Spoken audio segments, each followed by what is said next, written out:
What's up, everybody? Welcome back to the Loft Sports podcast. I'm your host, Brian Finnegan, joined by my guy, Tom Schultz. Tom, what's going on? Doing well, man. It's a Friday. The weekend's here. March Madness has started. We're going to talk about the draft, which is my favorite time of the year in terms of like NFL offseason.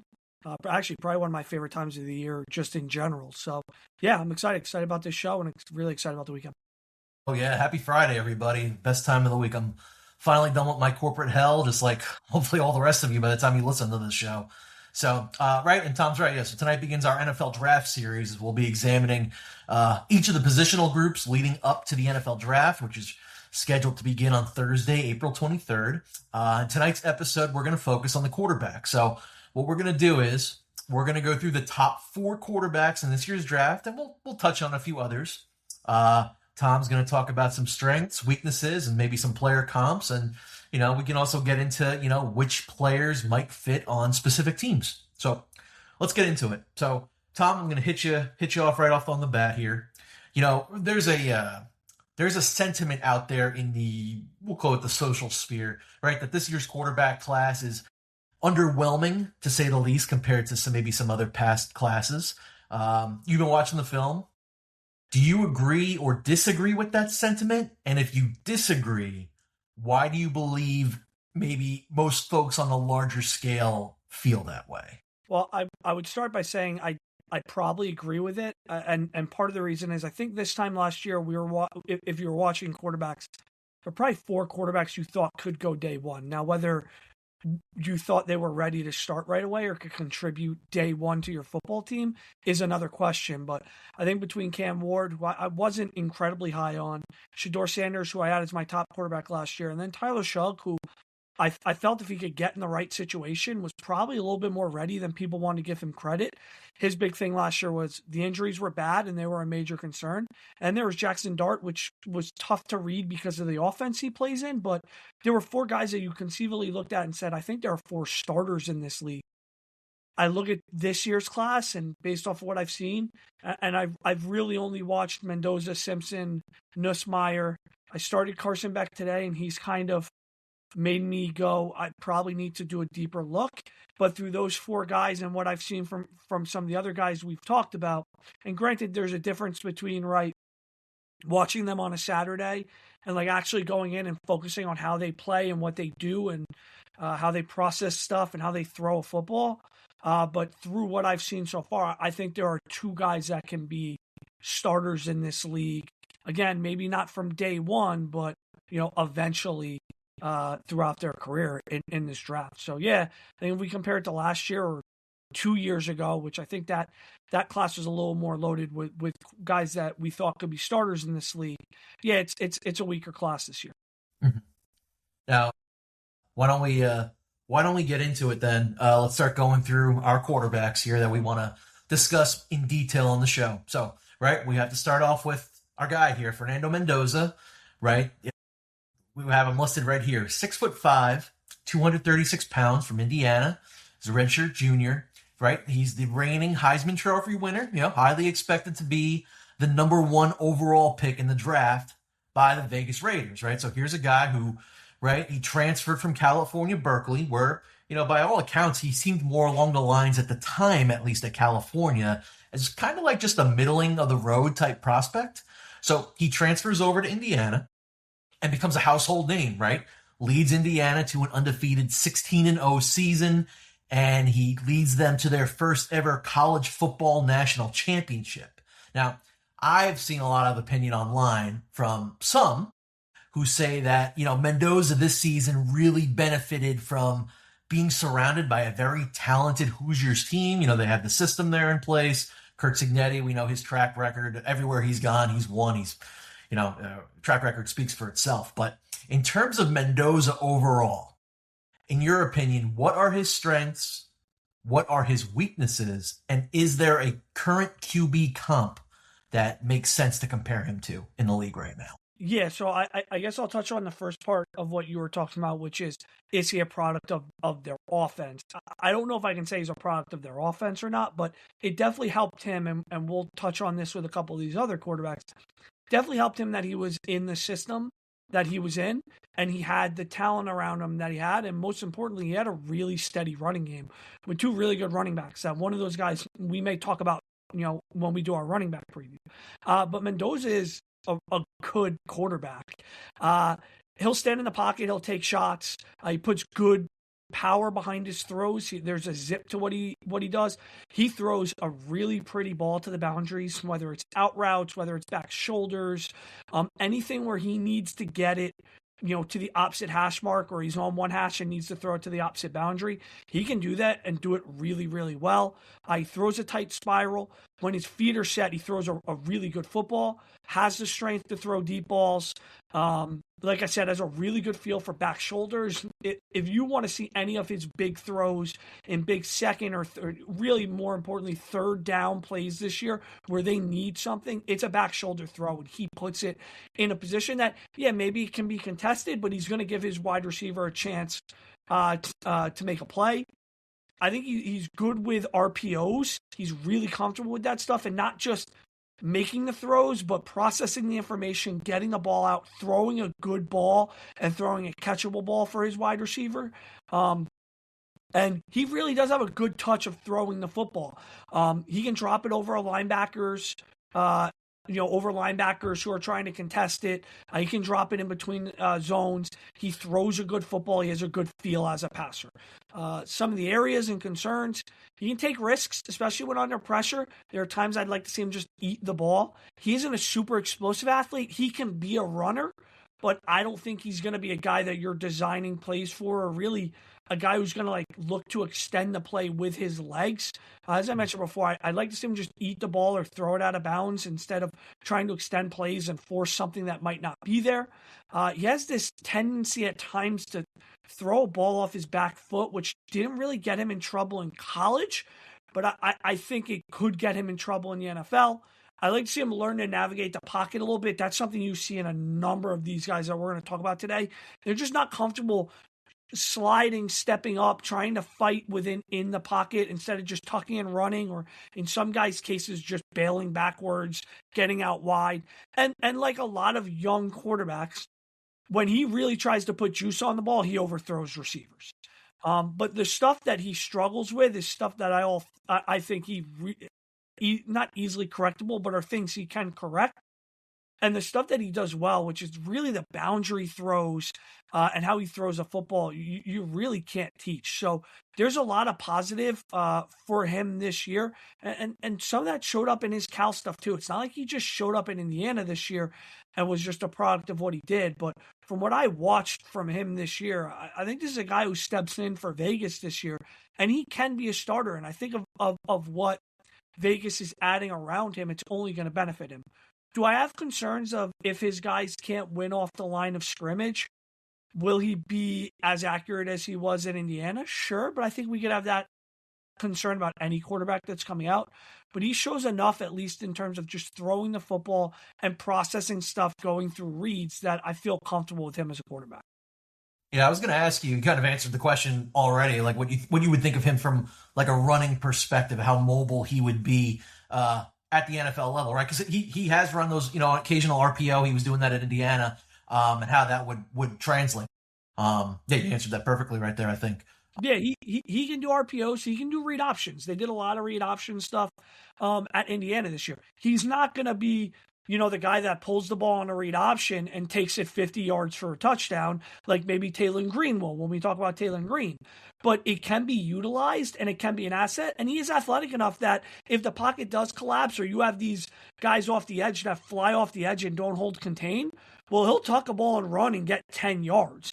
I don't think he's going to be Josh Allen, which some people like to compare him to, because physically they're very similar. He's not going to drop his shoulder and run dudes over, but he's athletic enough that he can get 5, 7, 10 yards if it's there. And if you want to incorporate a read option, depending on what your offense is, he can do that. So is there a current quarterback in the league that you might be able to compare him to? Right, not Josh Allen maybe, but I've seen a lot of comparisons. People like to throw out the name Jared Goff around there, I guess just because of the build and maybe the way they can move around the pocket between the two of them. Anybody comes to mind? I think he's a better passer than what Jared Goff was coming out at this point. I mean, I know people love Jared Goff. I didn't love him nearly as much as other people did. I mean, the throws he makes are really impressive. He throws a really nice football. He can fit in tight angles. The stuff to the boundaries is really nice to see. I said like I think he could be like a Kirk Cousins, Matt Ryan, which I know when you hear that now, people are like, oh, well, I don't know if I'd want to be compared to those. But like at one point, Matt Ryan was one of the better quarterbacks in the NFL. Like Former MVP. he led his team to a Super Bowl. So I think his ceiling could be a guy like that where he's good from within the pocket. He's probably a little bit more athletic than those guys, maybe a little bit more athletic than Kirk. So there's more of a running upside, but I think that's just the nature of today's quarterback. But as a passer, I think he could really be what kind of those two guys were. I think if you're the Raiders, you would sign up for that right now. So it sounds like you think that this is a slam dunk, right? Raiders, Mendoza, that's what it seems to be leading at this point. With that being said, though, right, if he were to start right away, let's say day one, week one, right, he's under center taking snaps from Tyler Linderbaum, the new prized possession on that offensive line. If he were to start right away, do you have concerns about his development, or do you see him as a guy who could really hit the ground running here in Vegas? I mean, I'll have concerns about him if the Raiders struggle to block up front, because then some of the stuff that I'm concerned about him forcing it, taking risks instead of just eating it and throwing a ball away. These guys feel the need to like go out there and try to make plays instead of making the smart play. Like talk about it all the time with Tom Brady. Like Brady wouldn't even try. He would just go down if he felt pressure because he knew, all right, well, if I give up a sack on second down, I have the ability to pick it up on third down or make it fourth and manageable, and then maybe we'll go for it. Do I think he's a slam dunk? Like, do I think he's going to come in and be a top 10 quarterback in football this year? I don't think he's a slam dunk from that perspective. I think he's ready to start in the NFL. I think everything he shows me at Indiana will translate to the NFL. I would like to see him. I'd like to see the Raiders get guys that can get separation. It's always nice, and we'll talk about this with guys that their wide receivers didn't get separation, that you can see how much those guys struggle or how their arm might not look the same when the coverage is super tight and super sticky. But I think of the guys, if he was in last year's draft class with the guys that were last year, I think this Fernando Mendoza goes one last year. So that's probably the greatest compliment I can give him. What the Raiders have done, I really like it, and I think they're putting him in a position to succeed.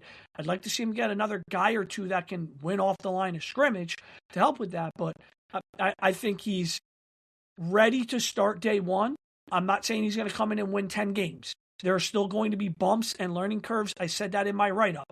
He's still going to need time to develop, but the ceiling for this guy is a top 15 quarterback in the NFL. And if he can become more accurate downfield, which, Indiana wasn't overly explosive downfield, and they didn't look to throw a ton of balls downfield. I'd be curious to see what he can do in an offense that lets him kind of rip it downfield a little bit more. But if he can become a better passer downfield, a little bit more of a threat, we might be talking about a guy that's a top 10 quarterback in the NFL. He's got a long way to go. Like, I don't want people to clip this and hear it and be like, you said he's going to be a top 10 guy. I think this year he has a position to be a middle of the pack NFL quarterback, which you would easily take if you were Vegas or most teams that are drafting a quarterback. All right, let's move on to the next quarterback, Ty Simpson. All right, so Ty Simpson, 6'1", 211 pounds from Alabama. He's widely considered the QB2 of this draft class behind Mendoza. And from what I've seen, he's expected to be drafted somewhere looking like between the late round 1, early round 2. That seems to be the popular hot spot for him, at least as of right now, it seems. Right, so he actually spent 3 seasons at Alabama, but he didn't get a chance to start until this past season, and he led the Crimson Tide to an 11-4 record and a college football playoff appearance. So he leads them to a win in the first round against Oklahoma, but then Bama goes down in the second round to Mendoza's Hoosiers. Breaking down Ty Simpson now, strengths, weaknesses, and if you have a player comp for him. Yeah, so Ty Simpson was an interesting study because the beginning of the year he was really good, and the second half of this season, it felt like his play fell off a cliff. What I like about him, I think he throws a really nice football. He gets really good zip behind his ball. He gets it where it needs to go. He can fit the ball in the tight windows. It felt like was given more responsibility in his offense or more freedom in his offense versus what I saw with Mendoza or some of these other guys, where he'll go to the line of scrimmage and he'll make checks and he'll change things up. If he sees stuff, he'll adjust to it, which I like to see from my quarterback. Has the arm strength needed for deep balls with a clean pocket. He can make anything in the middle of the field. That's where he's most comfortable throwing the ball. Can drop a ball really well over the top of linebackers or corners if it's zone coverage. Can extend the play or make plays with his legs. Has good footwork, will go through reads, go through his progressions, shows the ability to climb and maneuver in the pocket. He can work on that, but he shows the ability to do it. And he's very confident as a thrower. Like, he thinks he can fit the ball in some of these tight windows. Maybe a little too much at times, but he has confidence you want to see as a passer. Where I have my concerns are, I think at times he needs to make it easier for his receivers. He just misses easy throws, drags, slants, stuff over the middle of the field, checkdowns to running backs. I don't know what it is, but it just shows up way more than I would want on his film. I think he needs a little bit more touch as a passer. He can get locked onto his first read, especially when he gets sped up as the pressure starts to come. Because of that power and zip he gets on the ball, he feels he can really rip it into some areas that he shouldn't. Again, like Mendoza, needs to learn to just throw a ball away, take a sack. You don't need to extend it, and trying to extend the play turns into you losing 5 to 10 yards. He isn't as accurate as a thrower when on the run, which I thought was interesting. Needs to continue to improve his anticipation for receivers, his ability to lead them into routes. I said it again here. My concerns: I think he misses too many easy throws, and he's got to get a better feel for when the pressure's coming, where the pressure is coming. Now, this is also a guy who started, I think, less than 15 games in his career. As I mentioned, I watched, let me see, I have it jotted down here. I watched 1, 2, 3, 4, 5, 6, 7, 8, 9, 10 of his 14 starts, I think, this year. Of those 10, I think 6 to 7 of them I felt really good. Of the other 3, his game against Georgia in the conference championship game, his first game against Oklahoma, he really struggled. And the bad stuff is, it's concerning. When I look at Ty Simpson, and it was funny, Dan Orlovsky, I guess, made a comment on one of those first take shows that they have on ESPN, and it was something like, hey, the gap between him and Mendoza probably isn't as big as people think it is. When I first read that, I was literally in the middle of watching Simpson, and I was like, I don't know about this. And then the more you watch him, the more you see his ability to play, and you're like, I kind of don't think it's as big as I might have thought it was when I first started watching him.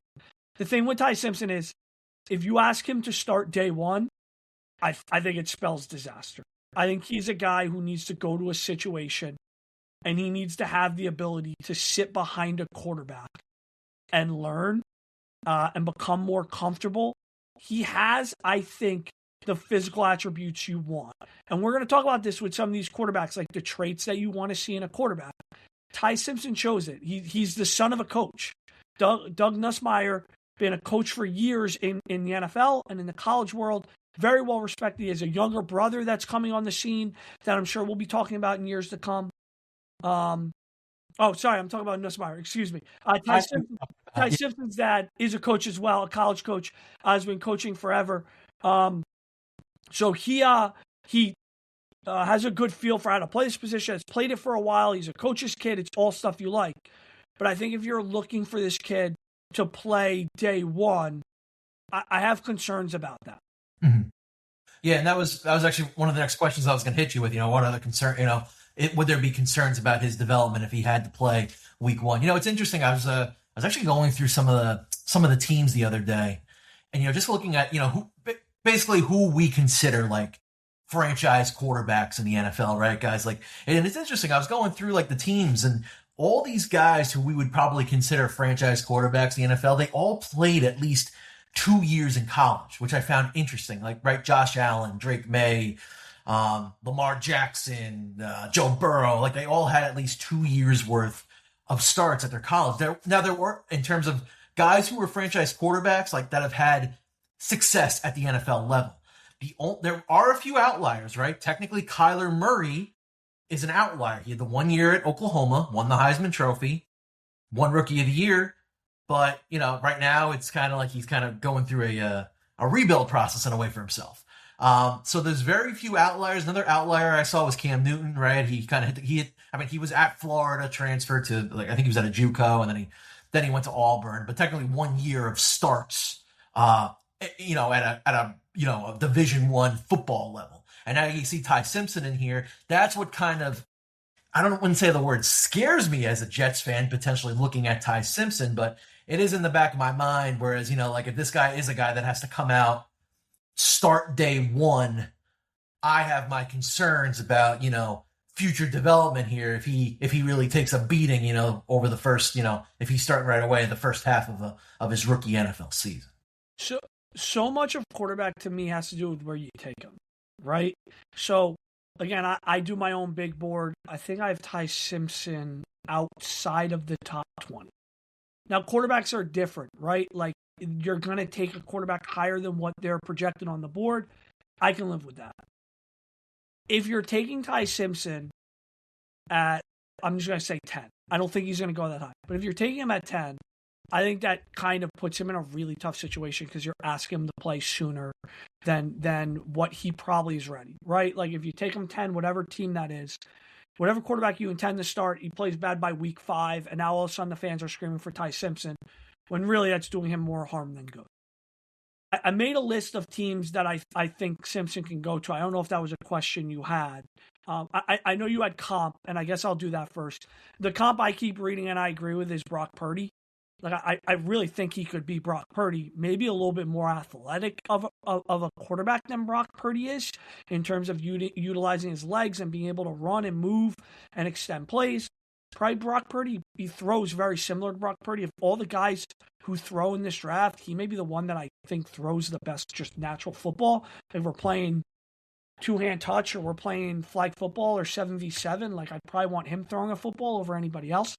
So that's the comp I'd have for him. In terms of spots, I listed situations that I think could be good for him, but not necessarily where I think he'll end up. So I put the Jets. And I look at the Jets and I go, if you took him at 18, again, I don't know if I love that because it may put added pressure. I think his ideal spot in this first round is going in the 20s. If he's going to go in the first round, and after watching him, I think he's going to go in the first round. I think there's going to be a team that likes his tape enough, especially at the beginning of the year, and goes, we don't need to start him day one.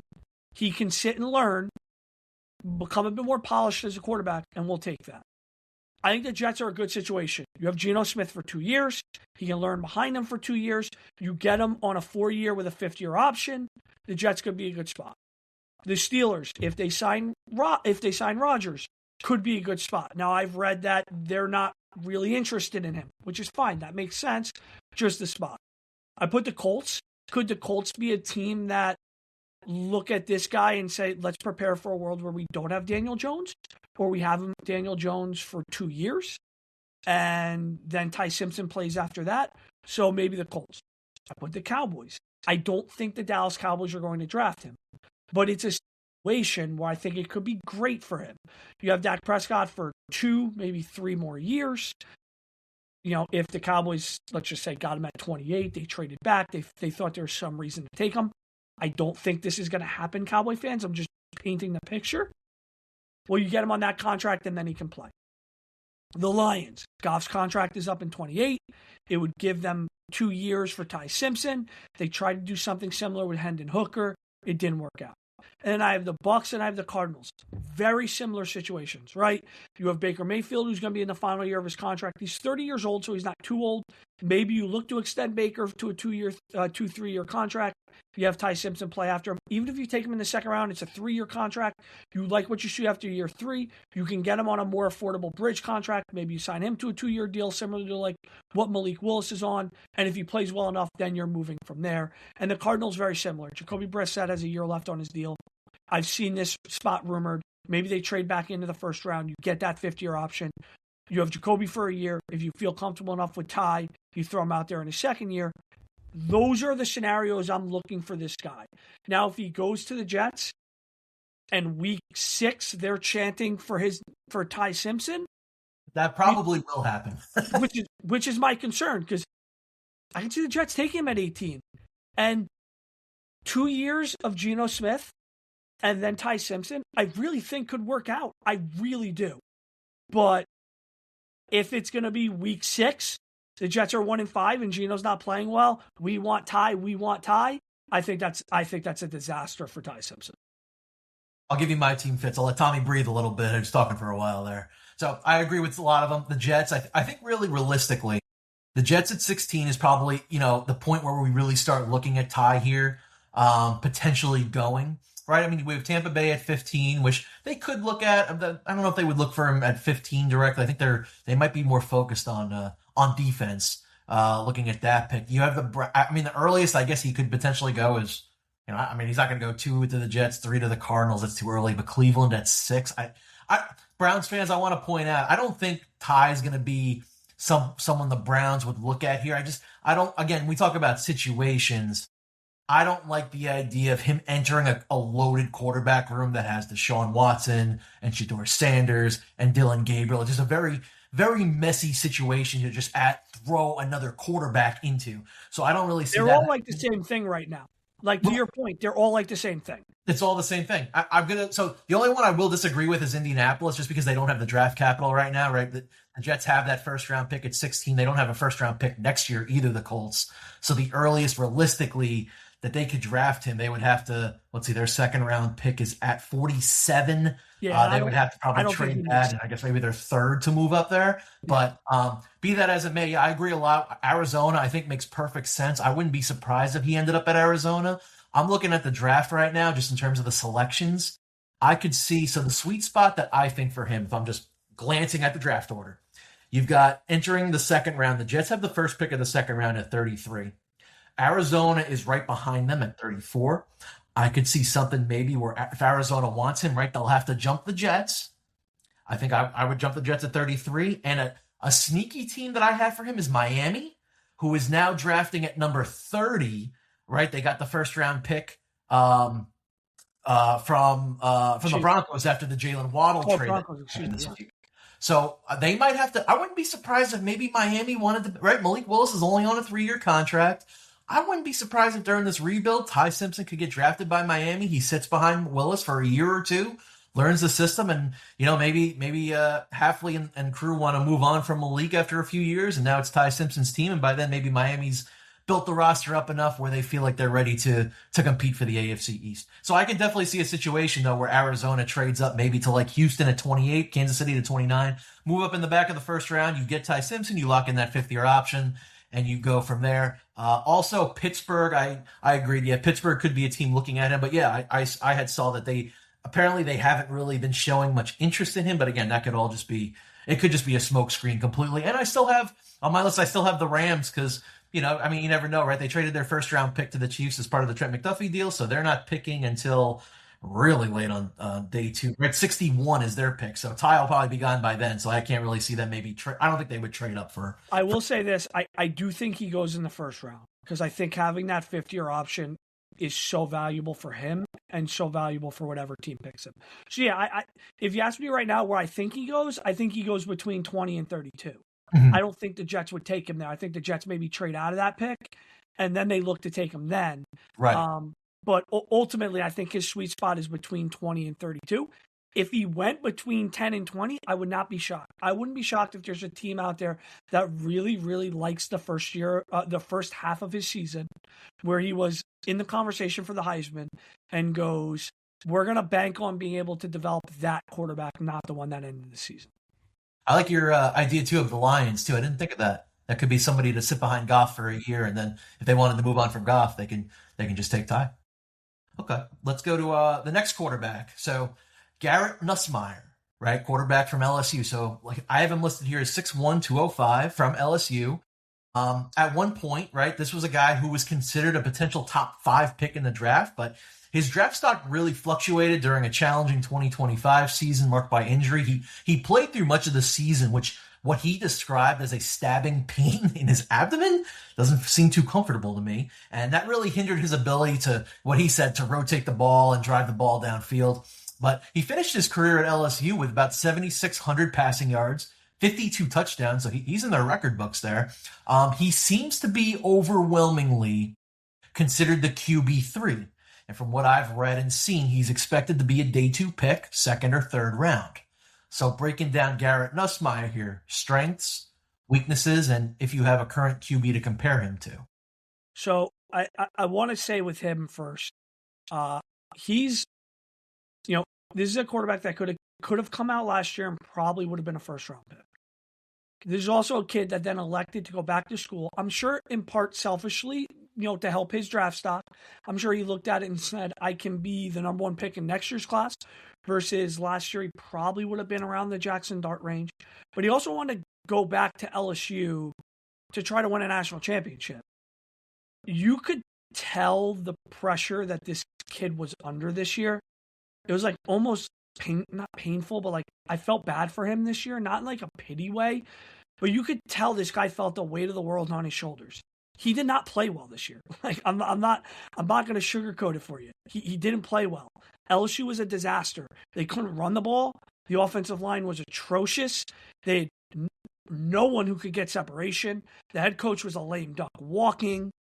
There were multiple games that this kid sat on the sidelines in games they played close with a towel over his head at the end of the game.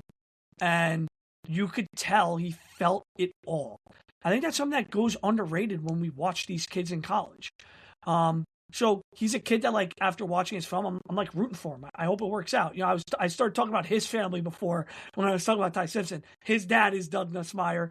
He has a brother who's going to be a quarterback. They're a big time football family. He came in with a high pedigree, high expectations. He was much better his junior year than he was his sophomore year. I think I have it here somewhere. Where is it? Yeah, his junior year, he threw for 4,000 yards, 29 touchdowns, 12 picks. He was really good. This year, he didn't even throw for 2,000 yards. He threw 12 touchdowns. He was a shell of himself. Part of that was the injury. But what I like with the kid is he throws really good right off the line of scrimmage. It's usually predetermined.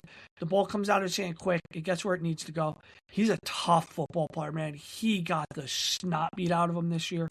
He'll stand in the pocket and try to make throws, even if he's going to get hit. He'll extend plays maybe to his detriment using his legs. When he gets his feet set, especially on the run, he throws a pretty good football. That was about it this year. The concerns I have for him is he missed routine throws too easily. I don't think he has the arm strength to get the ball where it needs to go. Again, part of that could be the separation issue that the LSU wide receivers got. I went back and watched a couple of his games from junior year, and that stuff still was there. So I know he's talking about the abdomen, but he has 2 years where, like, if his guy doesn't have separation, I don't think he can get a ball to a guy if the coverage is really tight and really sticky. Can resort to throwing it off his back foot, especially when under pressure. Struggles with accuracy downfield. He got fooled by zone coverage way too many times this year for a guy who's a redshirt senior quarterback. He'll force the ball under pressure. He'll make and again, these might just be hero ball plays when the game's in jeopardy. But he took a sack against Alabama that just straight up got him benched. It was 4th and whatever. He ran backwards. Probably should have just tried to get the ball out quick, and he just ran backwards and took a really bad sack. Can struggle to go through progressions quickly enough. Needs to become more comfortable navigating the pocket. You're hearing me say that with all of them. This is a kid who probably some thought was going to be a starter. I think now his ceiling is being a backup, probably a good NFL backup. So that's and comparison. I found it really hard to find a good solid comparison for him. Like I saw, do I have that here? Maybe it was on my other doc here. So your outlook for him, basically, you don't think he'd be like an every week starting quarterback, like a starter in the league? I think there would need to be major improvement from him. Like the comparison I saw was like Kenny Pickett. And when I watched it, it was like... That's not going to excite you, folks. No, and let's be honest. I know there's day 2 talk with this kid. I think we're going to talk about Carson Beck, and I'm going to be more inclined to say if you're a quarterback-needy team, you might want to go him over Nussmeier. Again, I only watched his senior year. at some point. Hopefully, I can go back and watch a little bit more of his junior year. Like, I put the Steelers there because McCarthy has history with Nussmeier.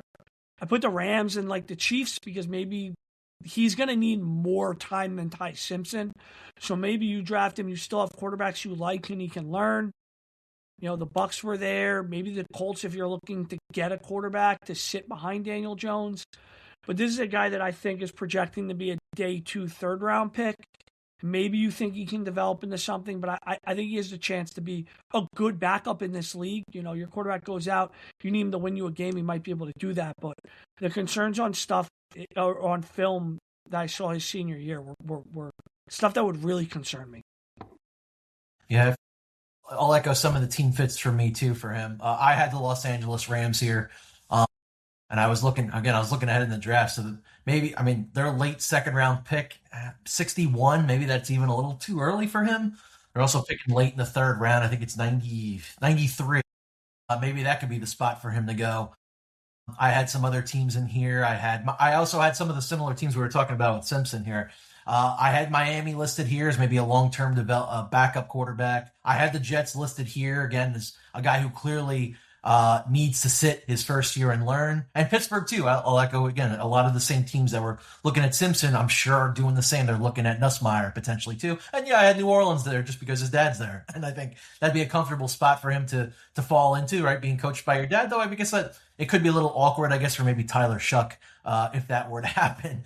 But yeah, Garrett Nussmeier, like I said, I mean, yeah, before last year, I mean, I was really high on him, right? So if he, right, after the 2024 college football season, he was a guy I really looked at. I was like, oh, you know, maybe he could be a potential Jets quarterback down the line, as somebody they'd look into. But yeah, coming out of this year, I agree. But hey, you know what? At the end of the day, you know, if he can carve out a role for himself as a solid backup quarterback in this league, we've seen a lot of guys make careers out of it. You know, so and if that's what he ends up doing, and he has like a 10-year career just going to a couple different teams, being a backup when called upon, he plays pretty well, plays solid, then you know, I think he'll turn out all right. So again, it's going to come down to where you pick him. If you're taking him at 61, to me that signals to me you think he's going to be a starter for you. I think even if you take him in the third round, you're thinking there's a world where he could potentially be a starter. Right now, I think he's going to be a backup in this league. I think he has potential to be a really solid backup. I think if we're talking about this guy in 4 years as being your starting quarterback, I don't know how he'd have to take major strides for me to feel comfortable with that. All right, let's move on to our next quarterback we're going to examine here. Carson Beck, right, from Miami, 6'4", 233 pounds. So this is a guy who spent 5 seasons at Georgia from 2020 to 2024, and he was serving as the backup quarterback during Georgia's back-to-back national championships in 2021 and 2022. So he took over as the starter in 2023, and he went 24-3 over 2 seasons, throwing for nearly 8,000 yards, right? So in his last year of eligibility, he transfers to Miami and leads the Hurricanes to the College Football National Championship, where they fall to Mendoza's Hoosiers.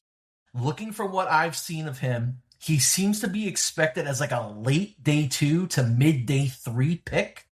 So looking at Carson Beck, strengths, weaknesses, and if you have a current QB comp for him. So again, I started Beck today, and there was enough in Carson Beck that I was like, I kind of want to take a little bit more time. I do want to preface this by saying he's easily in the best situation outside of Fernando Mendoza, as evident by where they went this season. Led them to the national title game, despite his at times shaky play, but he had a stud freshman wide receiver, Malachi Tony, 2 legitimate running backs. He had a tackle who's going to go in the top, probably top 5, if not top 10, has another tackle who's probably going to get drafted.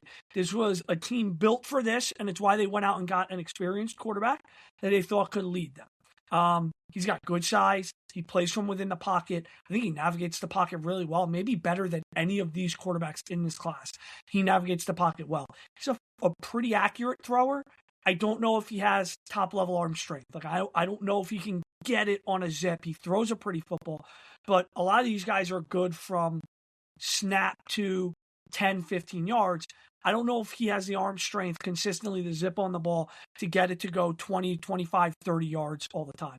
Really struggled with deep balls. Even when he had guys open, that touch, that feel, turned it over a bit much. Another guy went under pressure, I think makes really, really bad decisions, stuff that just isn't going to live in the NFL. And the question with him is going to be, is it more where he was this year? Just be honest, fully transparent. I was never impressed with him at Georgia. Just never. I would have never thought this was a guy who we were talking about being a day 2 pick. And I think that's shown with where some of the Georgia quarterbacks have gone in the last couple of years. It's not a knock on them. It's just the system in which they play in. I think he did himself favors in Miami. The offense helps. But I think if we're talking about him or Nussmeier, before I watched the both of them, I would have said, yeah, I think Nussmeier's number 2. I failed to mention Garrett Nussmeier had a really good Senior Bowl, too. I have not looked into that stuff yet. I wanted to, so I'm hoping to try to look into that. And maybe I'll be able to come back here when we're doing mock drafts or talking about stuff around draft time and be like, you know what? I went back, watched the Senior Bowl, and I really liked him throwing the ball. It looked better. The abdomen really was an issue. But Nussmeier had a good Senior Bowl. But after watching Beck, I think he'd be my quarterback 3 right now. And I think he has traits and he does stuff where if you're taking him, you're thinking there may be a world where he could be a starter. Like the comp I saw for him is Matt Schaub, which I don't think is an awful comp. I think he's maybe a little bit better of a passer than Matt Schaub. But Matt Schaub was a starter in this league for years and then ultimately became a really solid backup, which I think this guy can become a good backup. Team fits for me that I had were potentially Cleveland, an area where he can go, and he's probably about what that QB room is, but you may not need to spend high draft capital on him if you're thinking day 2. I think you're thinking 3rd round, and I think the Browns have a good number of picks, so they could look to take that. Maybe Jacksonville. Trevor Lawrence is there. He can be a backup for Trevor Lawrence. Miami, again, in line with your, hey, here's Malik Willis. If we don't love him, Malik's on a 3-year deal. By the end of that 3-year deal, we can take Beck. I put Pittsburgh, who I believe does have interest in him. I believe they are either having him in for a visit or have been in contact with him in some way. And I put Minnesota. You have Kyler Murray there. You have J.J. McCarthy there. If you're comfortable with those 2 being your main guys for the next 2 to 3 years or seeing what you have in them, awesome. You can take Carson back. He can work with Kevin O'Connell. He can develop as a passer there. And if you think he's a starter, awesome. At worst, he'll probably be a good backup for, whatever team it is. Yeah, I think Cleveland makes a lot of sense. I know, right, I spoke earlier about not being a great spot for Ty Simpson, but Cleveland, what intrigues me about Cleveland is, remember, Carson Beck at Georgia, he was at Georgia at the same time that Todd Monken was the offensive coordinator there. So I'm sure Monken has a pretty good feel for him when he was there for a couple of years. So maybe Monken, maybe he would be a big supporter of them drafting Carson Beck. Maybe if they get into like the 4th round, maybe 5th round, if he's still hanging around, I could see maybe Beck getting drafted there and basically just sitting for a couple of years while, you let the other quarterbacks kind of battle it out for the job. And maybe in like 2 years, maybe they want to give Carson Beck a chance for the role after the Deshaun Watson, after he's gone. And maybe they made a decision by then on Shedeur Sanders. So maybe that could be a long-term option for him. Yeah, Jacksonville, it's funny, as I agree with Jacksonville. I like him as a backup for Lawrence.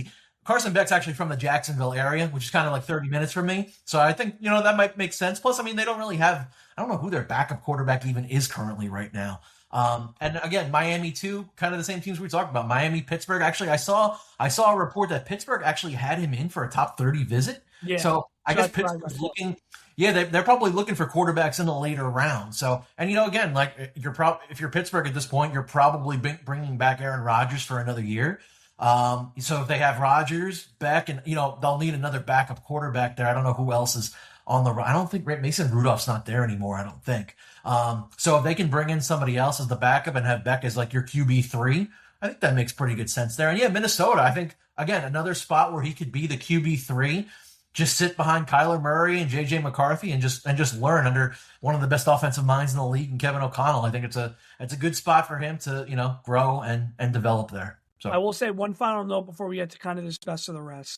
He is 23, turning 24. So it sounds crazy, but he'll be 24 in November, and that's something quarterbacks teams are going to take into account.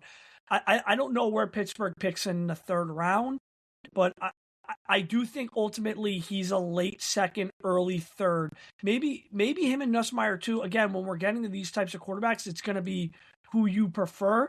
And I could see either of them going in that round, in that area. Wouldn't be shocked if both these guys potentially drop to the third, or if teams are just like, we think these are day 3 quarterbacks.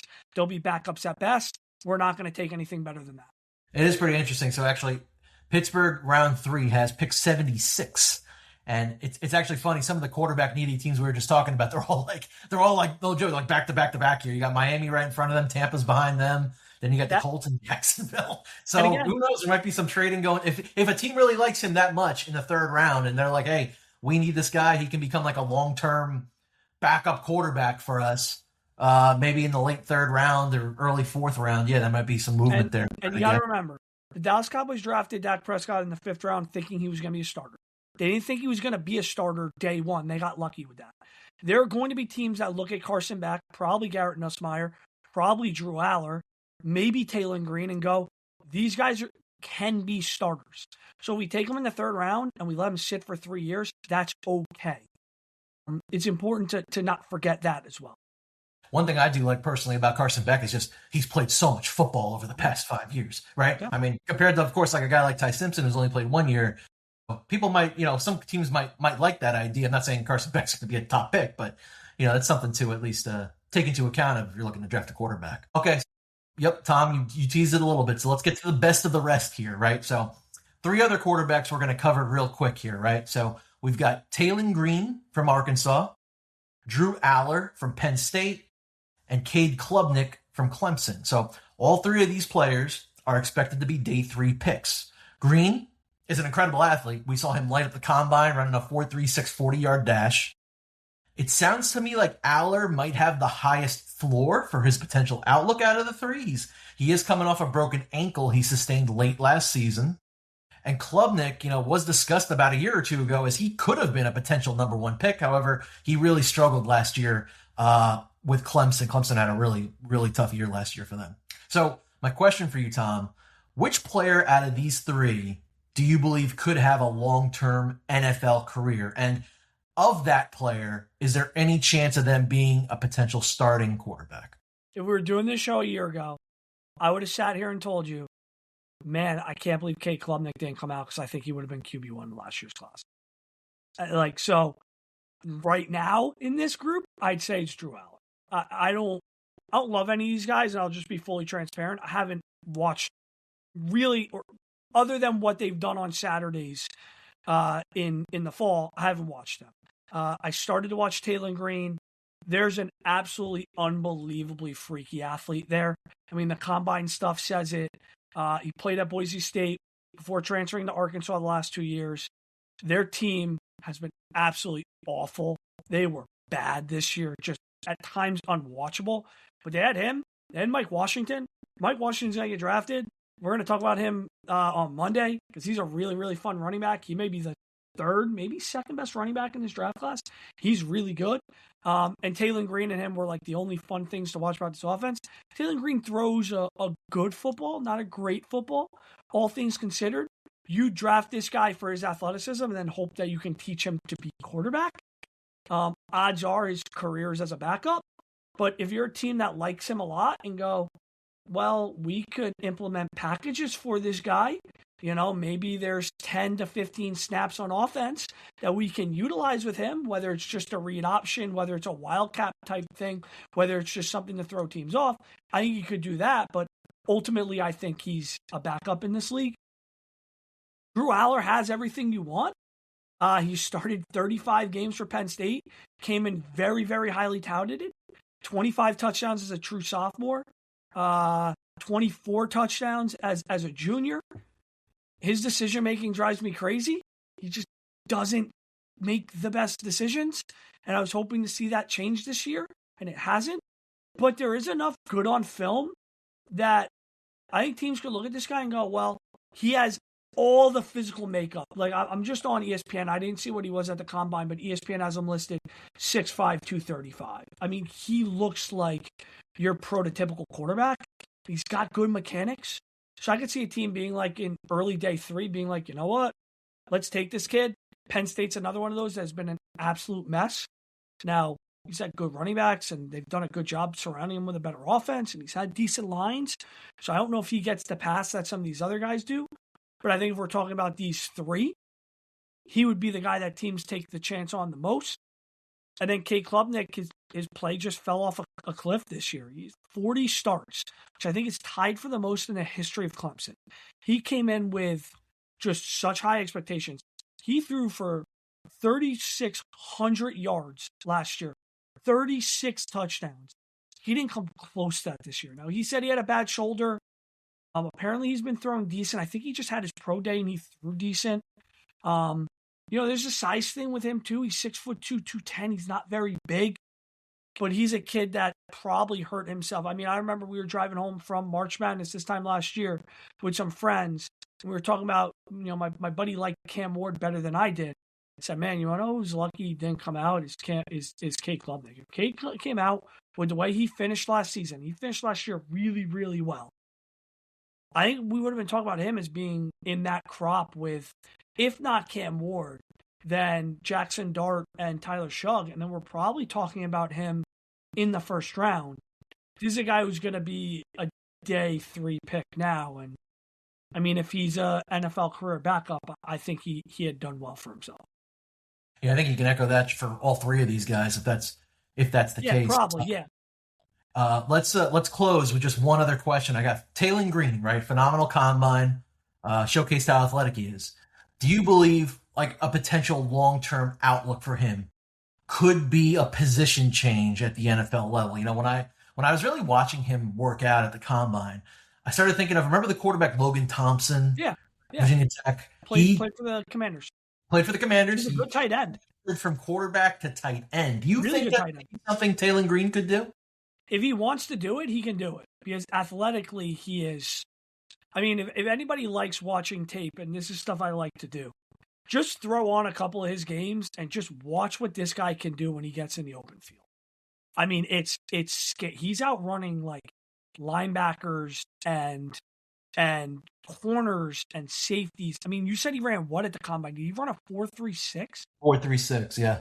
I mean, that's ridiculous. If he wants to do tight end, he could do tight end. There's no doubt about it. I think it just comes, if he can catch a football, I have to imagine.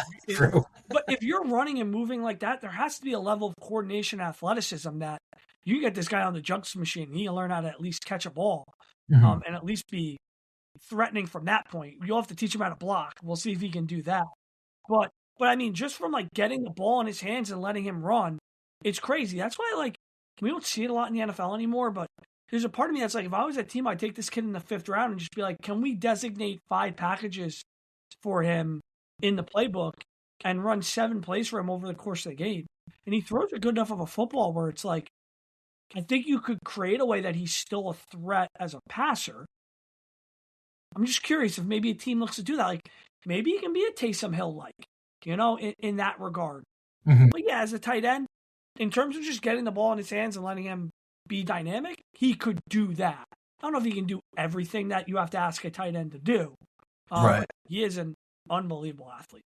Yeah, that's a good point you make. Yeah, I wouldn't be surprised. Maybe some teams could script up like some kind of like goal line packages for him to run or throw, something along those lines. And yeah, I think, I think I didn't ask you for a comparison of anybody, but maybe Taysom Hill, maybe that's the comparison here for Green. Yeah. And then the only final guy I want to mention is just Cole Payton from North Dakota State. I haven't watched him yet. He's a kid, man, that like when you listen to people who've watched him play, talk about him, like there are some people who think he's quarterback too. I think he had his pro day today. I haven't watched it. I may watch a little bit of it actually tonight. He's one that when we first started talking about this series, I was like, we have to make sure we talk about him. And then the more I've read about him, I don't know how his game translates. He's another one that I've read has been compared to Taysom Hill a little bit in the way he plays and his size. He's 6'3", 233. He's a big guy. He'll run a little bit. He can be physical. He almost ran for 1,000 yards this year, 13 touchdowns. So I think he could be another guy where there's like packages for him in short yardage and goal line situation type stuff. Again, would North Dakota State turn you off at all just from that program? I mean, it does, whether that's Carson Wentz, Trey Lance, guys like that. Whether it's fair or not, and I think Wentz gets a bad rap. He was having a good career before he got hurt, but right. I think the Trey Lance thing has been a disaster, and he's probably closer to Trey Lance than he is Wentz. Carson Wentz. Thank you. I mean, he has played quite a bit and at North Dakota State, but I don't know. Again, as we get closer to draft night, hopefully I'll watch him a little bit more and have a little bit better feel. But I did feel the need to mention him because I think he's a name that we could hear crop up as we get closer to draft day. All right, folks, thanks for hanging in the loft with us. The official Loft Sports podcast can be found wherever you consume your podcasts. Check out our website at www.loftsportus.com. Tommy continues to add scouting reports for the draft. I've been adding a new baseball preview every day. Please check out our articles, rate and review our articles. Please let us know how we're doing. Feedback is very important to us. So we need to know if we're doing something right. Maybe we're doing something wrong. Hey, what else can we do better? So we're going to have some more bonus pods coming your way shortly. Tom and I are going to be back on the feed Sunday night with a Sweet 16 preview. We're going to break down all those matchups. We'll recap the most notable games from the first two rounds. I'm going to do a baseball preview show dropping sometime next week, likely Wednesday, because technically the first game of the Major League Baseball season starts that night. And then Tuesday morning we'll drop our next draft series pod. We'll be breaking down the top running backs for this upcoming draft. So follow Loft Sports on X, YouTube, TikTok, Facebook, and Instagram. All 5 social platforms. We are under at Loft Sports USA. Please rate and review us on whichever platform you listen to your podcasts. Thanks everyone for listening. We will talk to you soon.